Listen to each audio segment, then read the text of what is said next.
En Colombia, la historia oficial nos habla de guerras patrióticas, de héroes uniformados y fechas conmemorativas.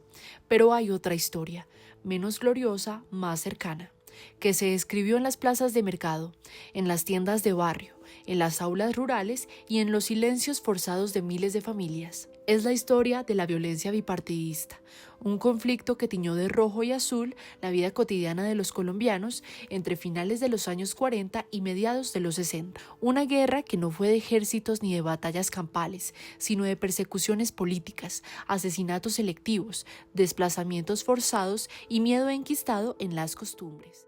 Antes de escuchar los testimonios hay que entender qué fue exactamente lo que pasó en Boyacá durante la violencia bipartidista. Para eso conversamos con la historiadora Olga Janet Acuña, experta en memoria histórica y violencia política en la región. Su trabajo nos ayuda a contextualizar una guerra que no se peleó solo con armas, sino también con silencios, amenazas y expulsiones. Con la invitación que me ha cursado Sofía para contestar algunas preguntas relacionadas con la violencia en Boyacá durante los años mediados del siglo XX, que fue muy fuerte. Al respecto, es muy importante ver que Boyacá es una región eminentemente conservadora, con una tradición política muy fuerte ligado a la iglesia y a las relaciones con el conservatismo, lo cual incrementó las posturas conservadoras. En ese orden de ideas, las elecciones de 1930, que marcaron a nivel nacional un cambio en la política nacional, en Boyacá prevaleció la presencia del Partido Conservador, pero solamente en 3 años, es decir, entre 1930 y 1933, este fenómeno cambió. Hacia 1946 y 1949 el fenómeno se invirtió, es decir, los resultados electorales intempestivamente favorecieron al Partido Conservador. Pero esto nos lo explicamos por unas nociones de revanchas muy fuertes, por unas acciones de los grupos políticos que ostentaban el poder y del tradicionalismo político. Por otra parte, también había un lenguaje político muy fuerte ligado al rojo y al azul, que era la expresión de los partidos políticos tradicionales, lo cual generó también unas maneras distintas de asimilar la política y dejar procesos y confrontaciones. Una mujer que podía portar una prenda roja o azul podía ser agredida al igual que los hombres. Fueron maneras muy fuertes del ejercicio de la política que transformaron la cotidianidad en otros escenarios. Boyacá fue uno de los departamentos más golpeados por esta guerra silenciosa. A pesar de su imagen apacible, muchas de sus poblaciones rurales fueron escenarios de intolerancia política, en donde la afiliación partidista marcaba el destino laboral, educativo e incluso vital de sus habitantes. Esta crónica recoge 6 testimonios de quienes vivieron esa época en carne propia o cargaron sus secuelas familiares. Son voces que aún conservan el dolor, la lucidez y sobre todo la necesidad de ser escuchadas. Porque para entender cómo se ha construido el miedo y cómo éste podría desactivarse, hay que volver a mirar de frente lo que ocurrió en nuestras veredas y plazas tiempo atrás. Ruth Lizarazo, nacida en el seno de una familia obrera de Paz de Río, recuerda con nitidez el dolor de su papá. Él siempre decía, los benditos años 50, si nos dieron duro a los liberales. Se tomaba sus cervezas como todo trabajador de la empresa del pueblo, de Paz de Río. Y siempre lloraba y maldecía a los conservadores que le habían matado a su primo. Por eso mi madre siempre le decía, ay, deja de llorar, hombre, que pareces la loca Margarita ahí en la Plaza de Bolívar llorando por el general Uribe. Era el año 85, él tenía 21 años, su mejor primo, el más querido. Salieron un día de elecciones a votar. Iba a estrenar su cédula porque en esa época se votaba a los 21 años. Él iba contento a votar por su partido liberal, su glorioso partido liberal, cuando de pronto una persona que era líder política del Partido Conservador le quitó las papeletas con las que iba a votar, le dio un bofetón que lo hizo tumbar al suelo, llegó la policía, él decía que era la policía chulavita. Persiguió a mi padre y a su primo y la policía, en medio de la confusión, permitió que otros caudillos conservadores le dispararan y lo mataran en su presencia. Como él tenía familia de conservadores, ellos mismos lo protegieron escondiéndolo en una casa del pueblo, pero él nunca olvida esa historia. Son cosas que a él se le quedaron marcadas y que nos fue transmitiendo a nosotros, que crecimos pensando que por qué dos colores. Nos contaba que inclusive a muchos niños, a muchas personas, si los veían lavando un trapito rojo, los conservadores los mataban. Y que la policía, la llamaban la policía chulavita, era implacable con los liberales. En muchas casas de Boyacá la violencia no entró con balas, sino con las lágrimas que se repetían año tras año, como una herencia no escrita. Digamos que este escenario de la participación del liberal y conservador fue muy fuerte, casi que, como lo refiere María Victoria Uribe, fue una subcultura de los pueblos que generó unas identidades muy marcadas entre ser liberal o ser conservador y que casi en algunas ocasiones se asumió como una herencia. Durante esta época, los negocios familiares no solo eran sustento, también eran territorio hostil. Las tiendas, en particular, se convirtieron en escenarios de saqueo e imposición. Si el tendero no se alineaba con el partido dominante, su negocio podía ser destruido o expropiado sin aviso. En ese contexto de miedo y sometimiento, muchos aprendieron que no se trataba solo de política, sino de sobrevivir. Así lo recuerda Yasmín Morales. Mis abuelos tenían una tienda aquí en Duitama, en la esquina de donde en este momento existe el almacén Marcel Glass, y ellos llegaban los chulavitas y pedían cerveza, pedían todo lo que quisieran coger y no les podían cobrar porque si no les pegaban, entonces tenían que callarse y darles toda la mercancía regalada, porque los chulavitas les tenían tanto miedo y como ya se sabían que eran asesinos, entonces preferían regalarles todo. Les destruían el negocio si llegaban a cobrarles, entonces la gente, y así tenían amedrentado a todo el pueblo, entonces la gente prefería dejar que hicieran lo que quisieran.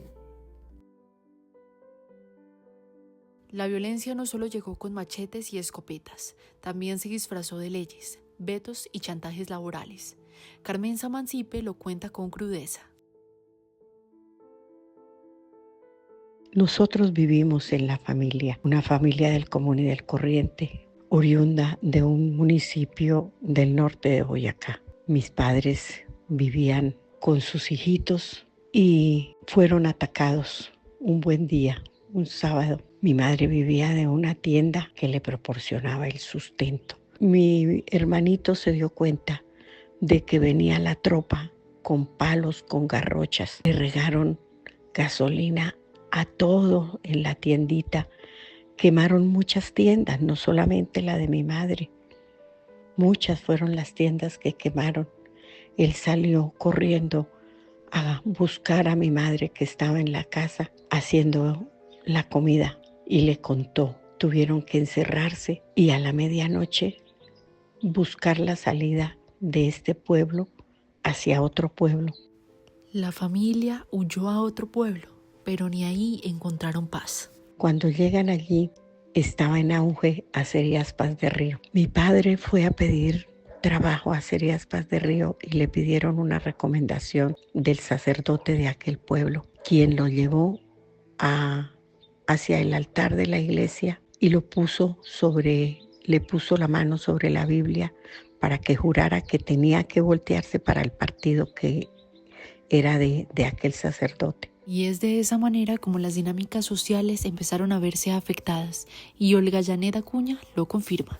La situación en épocas electorales fue muy fuerte y la vivieron los actores sociales.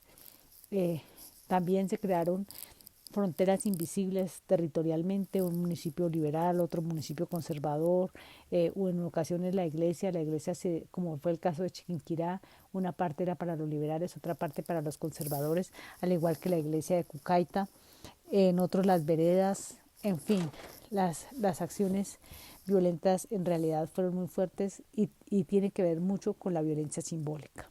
La historia de Carmenza Mancipe refleja cómo la violencia bipartidista castigaba incluso a la infancia. Y hasta los niños fueron ultrajados. Mis hermanos estudiantes sobresalientes. Uno de ellos se ganó el primer puesto y el premio que le daban en aquella época era un paseo. Mi madre le organizó sus cositas que necesitaba para llevar para el paseo. En el momento de subirse al bus, el primero que iba en el puesto de adelante era el alcalde de aquel entonces. Y cuando se dio cuenta del niño, inmediatamente se paró y lo bajó del bus y dijo: a ese no lo llevamos porque es hijo de fulano de tal. Me acuerdo de todo esto y me pongo a llorar. En muchas ocasiones los niños eran testigos involuntarios del horror. Elisa Becerra no entendía de política en ese entonces, pero presenció de cerca lo que la violencia era capaz de hacer. Yo era apenas una niña de 12 años, nada entendía de política, como tampoco podía entender que al papá de mis vecinos con los que jugaba en las apacibles calles de mi bello Paz de Río lo hubiera alcanzado una bala que no iba dirigida a él.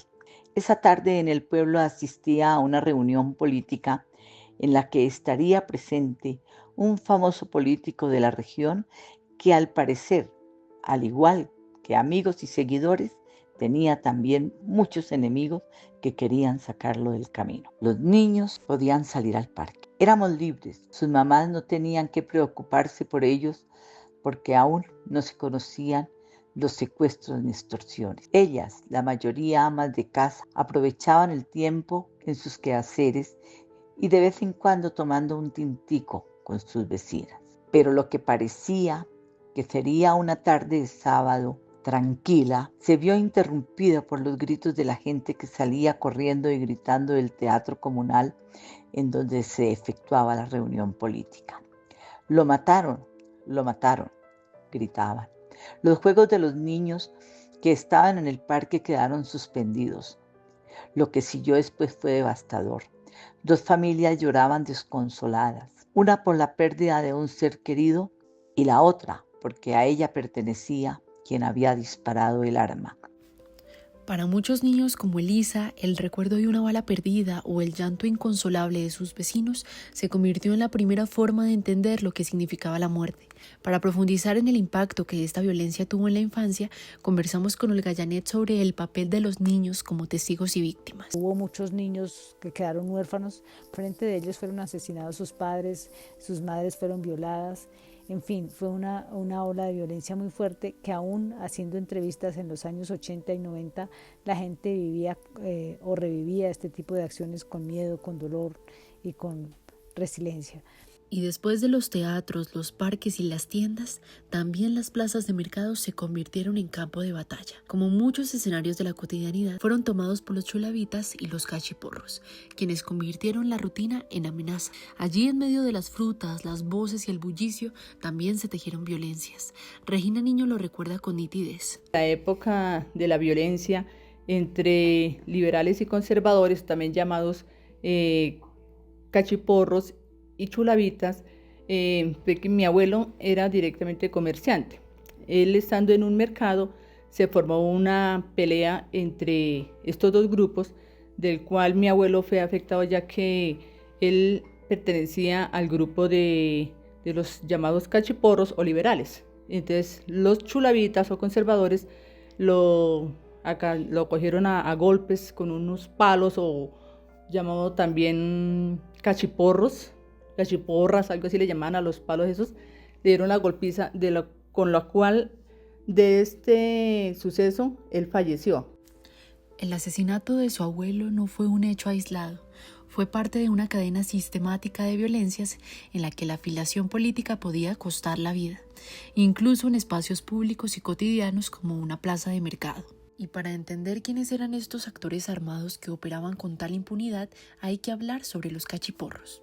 Fueron grupos armados informales que surgieron del seno del liberalismo popular en respuesta a las agresiones sufridas durante la violencia bipartidista. En muchos casos eran campesinos o jóvenes liberales, organizados para enfrentar la represión ejercida por fuerzas conservadoras como los chulavitas o la policía política. Aunque carecían de estructura formal, se movilizaban en cuadrillas y participaban en acciones de venganza, resistencia o protección de comunidades afines. Su presencia refleja cómo el conflicto desbordó los márgenes institucionales y cómo cómo la violencia se produjo entre iguales, vecinos, parientes o compañeros de plaza, divididos por la política.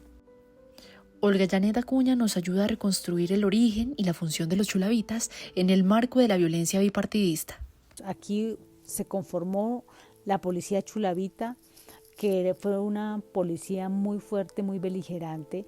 Se supone que eran todos del municipio de Boavita, pero allí al parecer el 9 de abril solamente salieron 2 o 3 personas, por ende al hacer una comparación con el número de agentes y demás que participaron en el 9 de abril, la población de Boavita no era equiparable.